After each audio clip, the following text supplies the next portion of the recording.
Welcome to economic scholars academy. तो इस video में हम इकोनॉमिक्स के जितने भी क्वेश्चंस आए थे जीके एसएसबी के एग्जाम में आज वो हम सॉल्व करेंगे विद एक्सप्लेनेशन। तो लेट अस बिगिन। ओके, तो पहला क्वेश्चन देखते हैं यहाँ पे।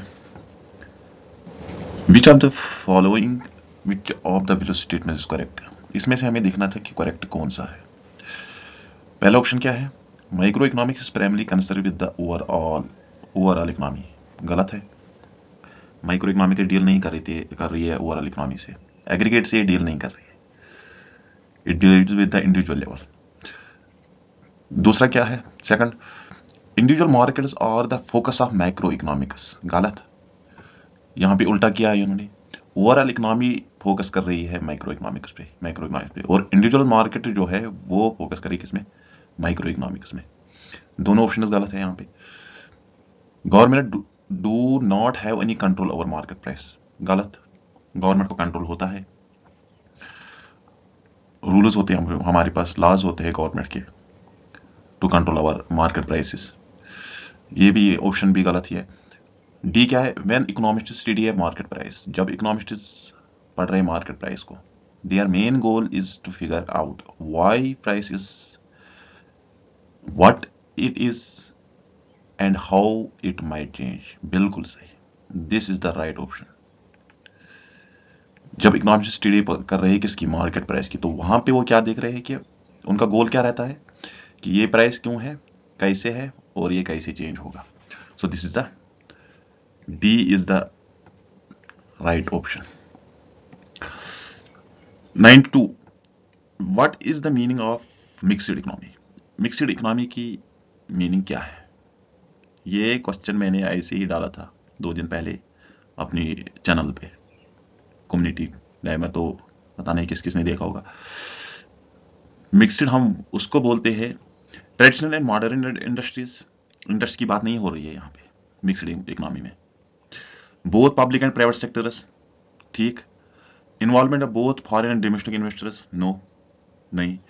सब्सटेंस कमर्शियल फार्मिंग, नहीं। तो राइट ऑप्शन इसका जो है वो है B. B is the right option.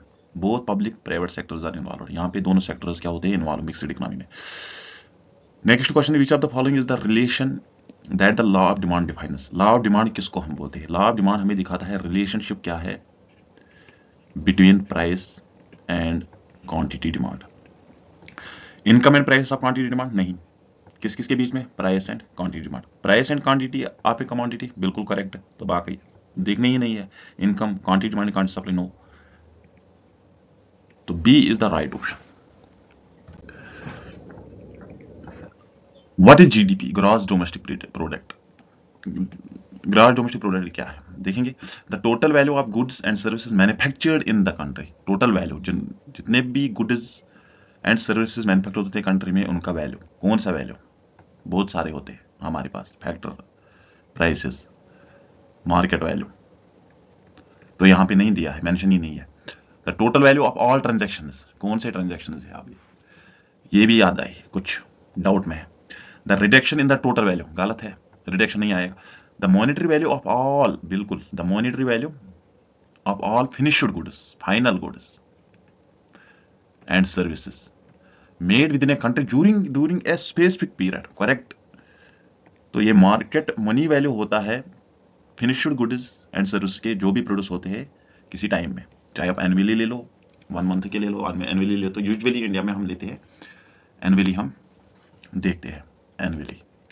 So D is the right option here. Agreement on technical barriers to trade, TBT, is related with which institution? ये तो बड़ा आसान था, अगर यहाँ पे भी आप देख सकते थे ट्रेड। वर्ल्ड बैंक ये ट्रेड से डील नहीं करता है। नीति आयोग, इंडिया की unit, World Trade Organization, this is the correct answer. World Trade Organization से डील कर रहा है, C is the right option. Commercial paper is an unsecured money market instrument issued in the form of a check, nahi, no. Bill of exchange, no. Demand draft, nahi. This is the promissory note. The right option here is D. Bank rate is the rate at which RBI extends credit to the bank rate. कौन सी rate होती है इस पे RBI किसको credit करता है? क्या गवर्नमेंट ऑफ इंडिया को करता है, foreign countries, commercial banks, state governments, commercial banks. C is the right option.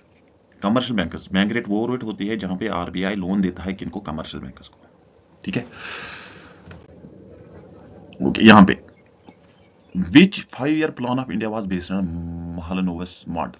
देखो, फर्स्ट जो 5 ईयर प्लान था that was on SD model, Harrod Domar model. तो सेकंड मॉडल जो था वो इस पे बेस था। बी यहां पे करेक्ट आंसर है। इसने फोकस किया था इन्वेस्टमेंट गुड्स पे, गुड्स इंडस्ट्रीज पे। इन्वेस्टमेंट करो, हम इन्वेस्टमेंट ज्यादा से ज्यादा करेंगे किस पे? इंडस्ट्रीज पे। तो उससे हमारी इकोनॉमिक ग्रोथ जो है वो इंक्रीज होगी। तो यहां पे आंसर जो हमारा ऑप्शन है that is B is the right option. Which one is not the 4 factors of production. ये तो एक क्लास मैंने डाला था अपने चैनल पे, factors of production and laws of production के बारे में, अपने चैनल यूट्यूब चैनल पे। तो वहां पे डिस्कस किया था मैंने। लैंड तो है फैक्टर ऑफ प्रोडक्शन, लेबर भी है, क्या मैन्युफैक्चरिंग है, कैपिटल भी है। मैन्युफैक्चरिंग नहीं है, मैन्युफैक्चरिंग नहीं है। तो C is the right option. Manufacture तो हम कर रहे हैं, प्रोडक्शन वो तो टोटल आउटपुट हम देख रहे हैं कितना मैन्युफैक्चर हुआ कितना नहीं हुआ। तो C is the right option. What does the Lorenz curve represent. यहां पे लोनस कर्व क्या है? लोनस कर्व हमें दिखाती है इनइक्वालिटी या unequal income distribution, unequal distribution. 45 angle के एक लाइन ड्रा हम करते हैं, फिर हम वो लोनस कर्व ड्रा कर रहे हैं, हम ये देख रहे हैं कि इन यहां इस कर्व, लोनस कर्व और लाइन ऑफ इक्वलिटी जो होती है 45 डिग्री, इनमें कितनी गैप है? जितनी ज्यादा गैप होगी उतनी इनइक्वलिटी होगी। तो यह मेजर करते हैं गिनी कोएफिशिएंट से, गिनी कोएफिशिएंट से। तो यहां पे tax no, relation between price of नहीं, rate of income distribution. C is the right answer.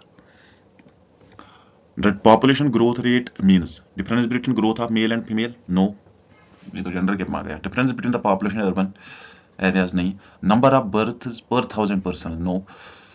Difference between birth rate and death rate. Correct. फिर यहां से जब हम डिफरेंस देखेंगे birth rate and death rate की, तो वहां से पता चल सकती है पॉपुलेशन की ग्रोथ रेट क्या हो रही है। या हम उसको मेजर कर ऐसे भी कर सकते हैं कि इंक्रीज या decrease of population divide by total population into 100। So D is the right option here. Fixed cost is a cost. Fix cost कौन सा कॉस्ट होता है? विच चेंजेस इन टोटल। देखो, फिक्स कॉस्ट फिक्स होता है, वो चेंज नहीं होता है। विच चेंजेस आया यहाँ पे तो गलत है, ये नहीं हो सकता। Which is partly fixed and partly नहीं, गलत। बिल्कुल ये चेंज नहीं होता, चाहे आउटपुट लेवल क्या भी हो, कुछ भी हो। Which do not change in during a given period despite changes in output. No, गलत है। Which remain same for each unit of output. बिल्कुल correct. So D is the right option. A randomly selected college students were asked to state the number of hours they slept the previous night. The resulting data values are this. Arrange the following descending order में करना है। पहले mean देखना है हमें। Mean कैसे निकालेंगे? Sum of observation divide by number of observations. इनको प्लस करना है। 4 + 8 + 7 + 5 ये आएंगे शायद। इसका मीन 44 अपॉन कितने हैं नंबर ऑफ ऑब्जर्वेशन? 1 2 3 4 5 8। इसका आएगा वैल्यू मीन हमारे पास 5.5। तो मीन जो है वो है 5.5। मीडियम क्या है? पहले मीडियम निकालना है इसमें। अब मीडियम क्या, पहले अरेंज करेंगे इसको from lowest to highest. Lowest क्या है? 3 2 बार आता है। फिर उसके बाद क्या है? 4 एक ही बार आता है। फिर उसके बाद क्या है? 5 1 टाइम्स। उसके बाद है 7 3 टाइम्स।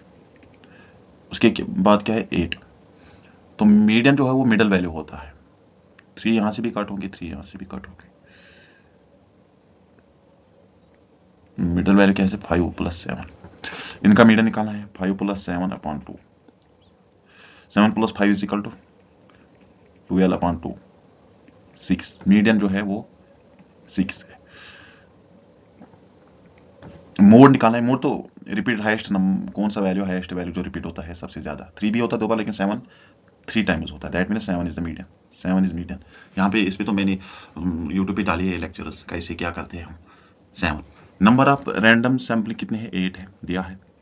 तो अब हमें ये करना है, अरेंज करने हैं किसमें, डिसेंडिंग डिक्रीजिंग ऑर्डर में, डिक्रीजिंग ऑर्डर में।